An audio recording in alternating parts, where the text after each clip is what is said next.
Hello,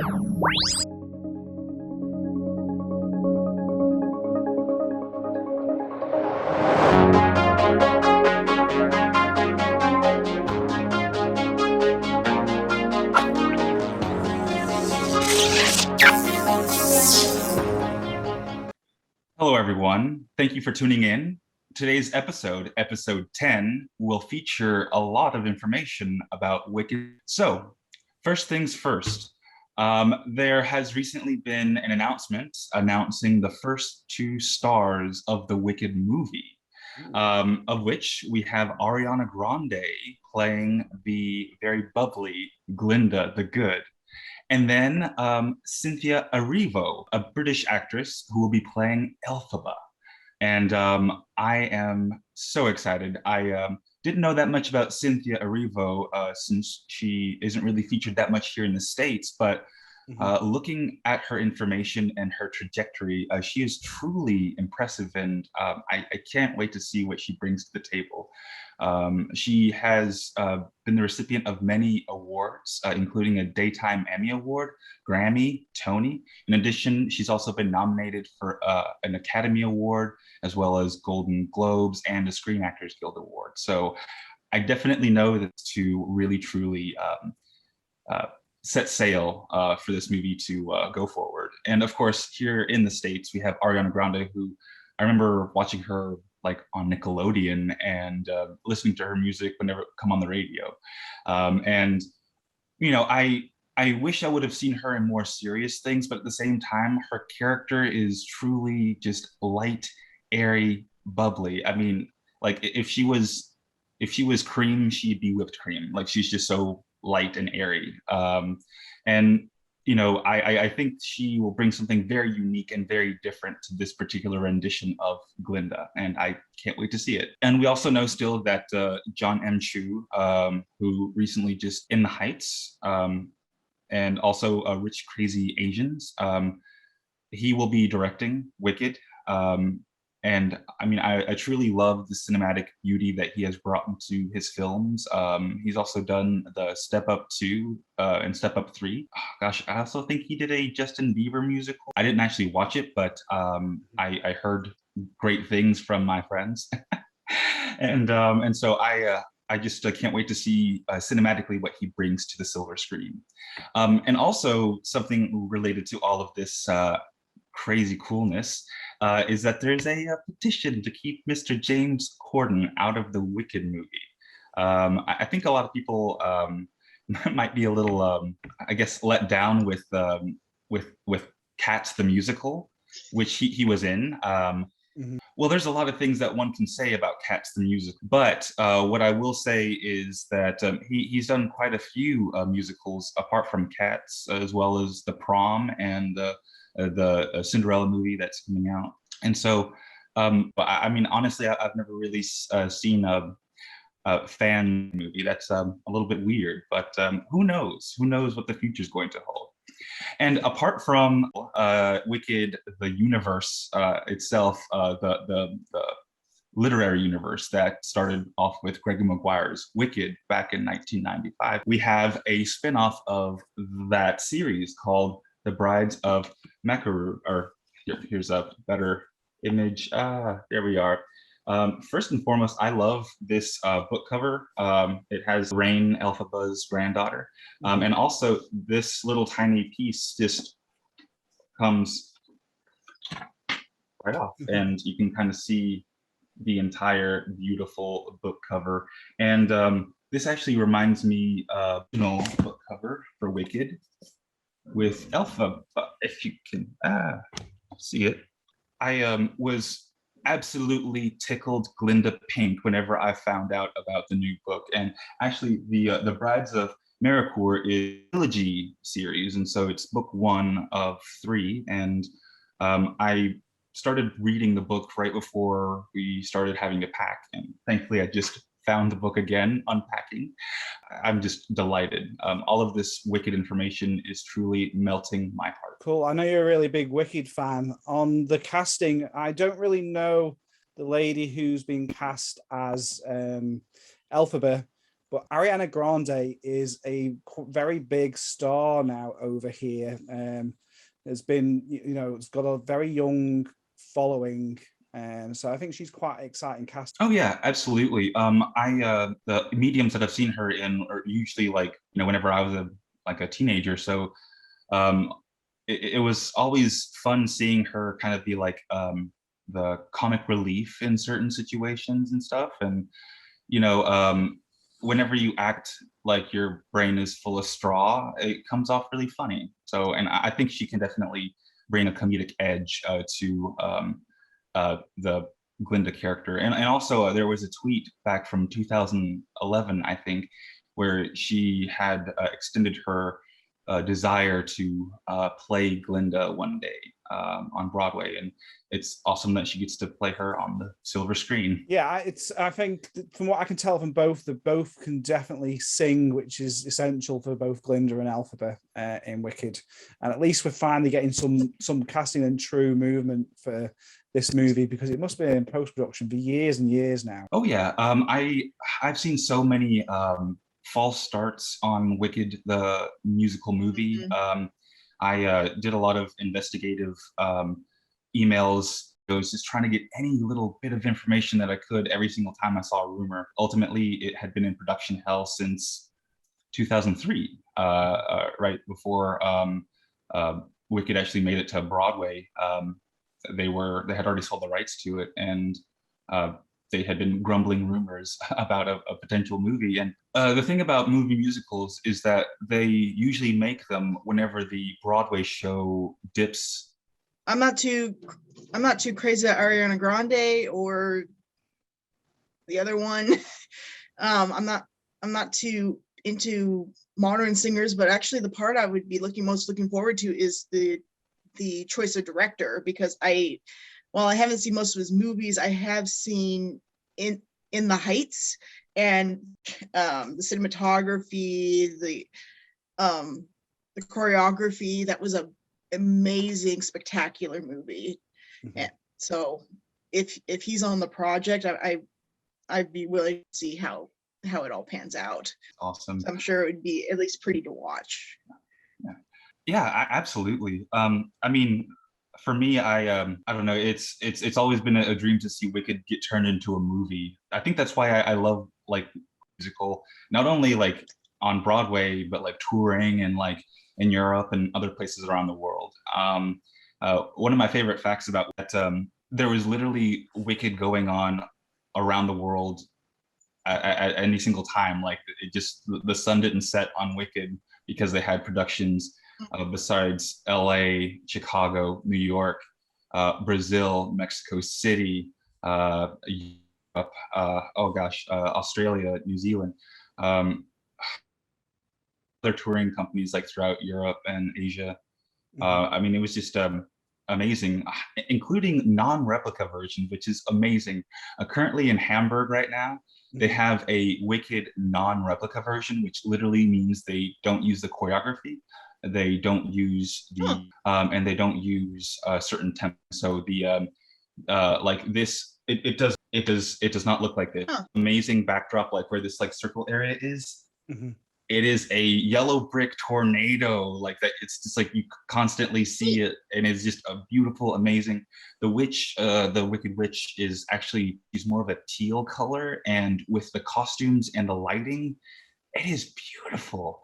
And the Glinda character, her beautiful dresses in the musical is this neon pink. It looks like a plastic rose. I mean, it is wild and crazy, and I love it.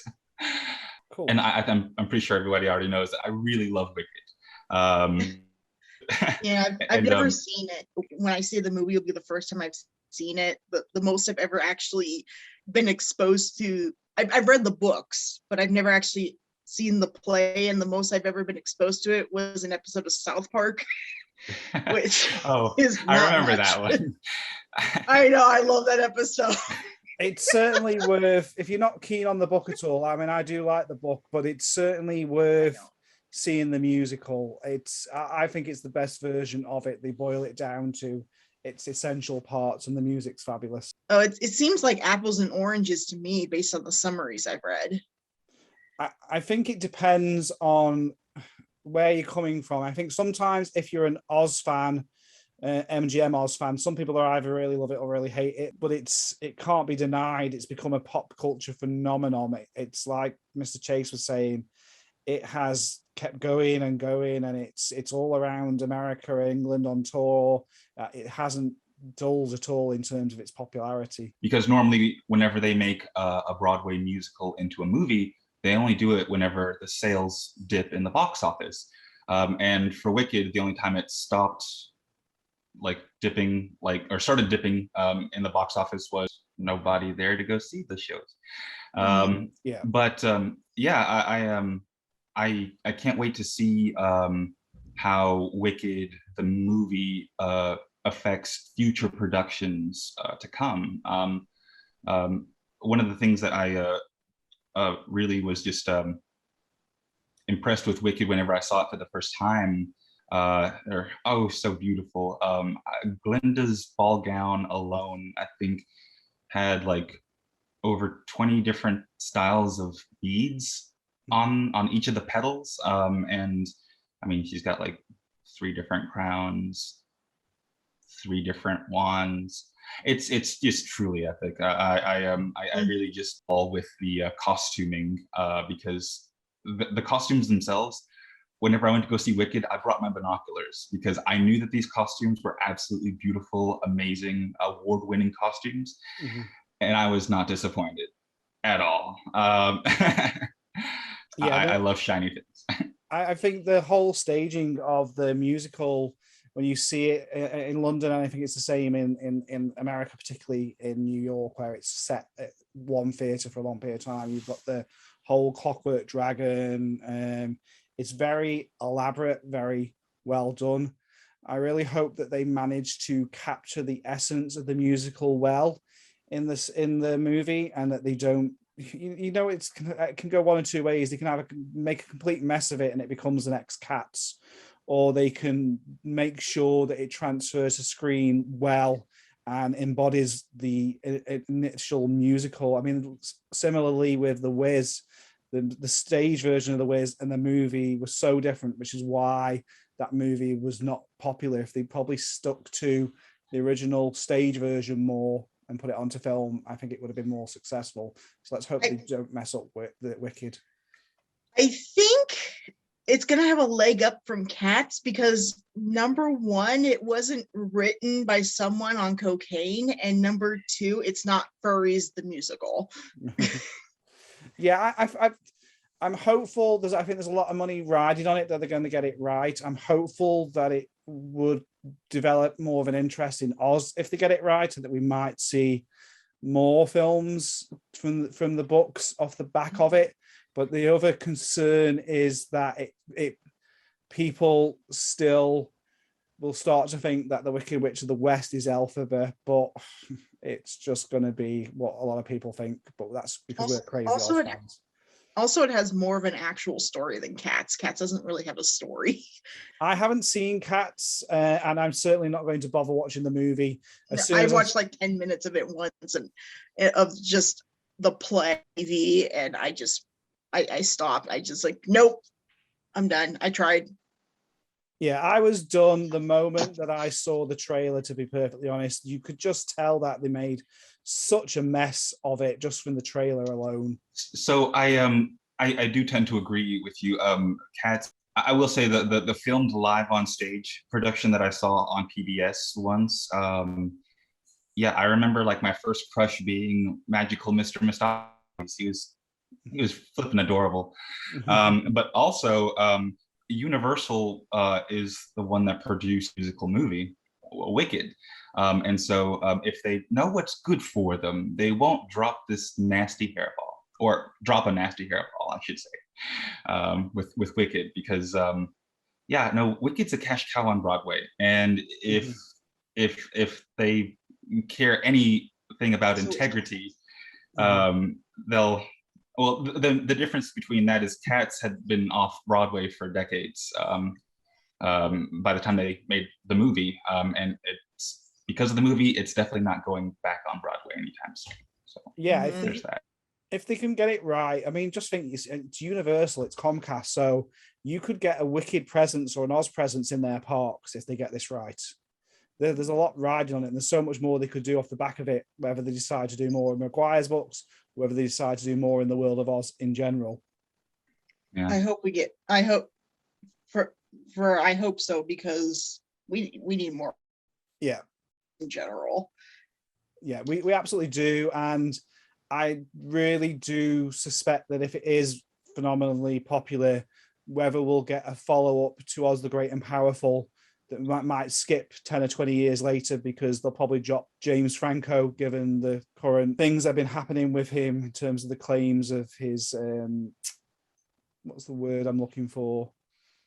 There's been accusations, haven't they, about Franco and sexual harassment, quite severe, what I understand. So I suspect that if they were going to because when they said James Corden, they didn't want him in the film. I thought it was something like that, like he was being canceled. But if it's just because of cats, it's like, really? That's a stupid reason not to have him in the movie. Yeah, the James Corden thing, just he's got a theatrical background. I could see James Corden playing the Bok character. I'm not really bothered whether he's in it or not. He was fine in Into the Woods.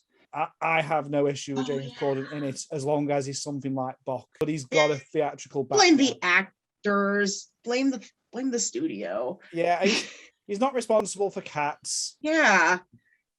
He was just as much as a victim as the rest of us. Yeah, I don't see the issue with James at all. On the book, Mr. Chase, is that a sequel to the Wicked series, or is it a prequel to the Wicked series? I think. The Brides of Mericourt is actually a spin-off of the last Wicked book, entitled Out of Oz. Features Rain, the granddaughter of Elphaba. This is kind of this new story just picks off where it left off, where she is on this island, and she's trying to make sense of this new world that she's in.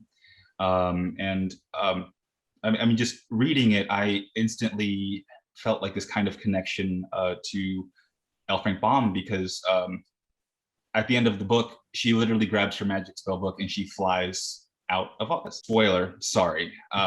Sorry, not sorry. It's literally the title of like the fourth book. And so whenever she awakens and is on this island, it makes me feel like she's on an island off the continent of Oz. I have this map of Oz where it's Oz in the center, and then it has the desert, and then it has like everything else, all of these beautiful, amazing countries. So like in the Nonestic Ocean almost is one of the areas. Yeah, Nonestica.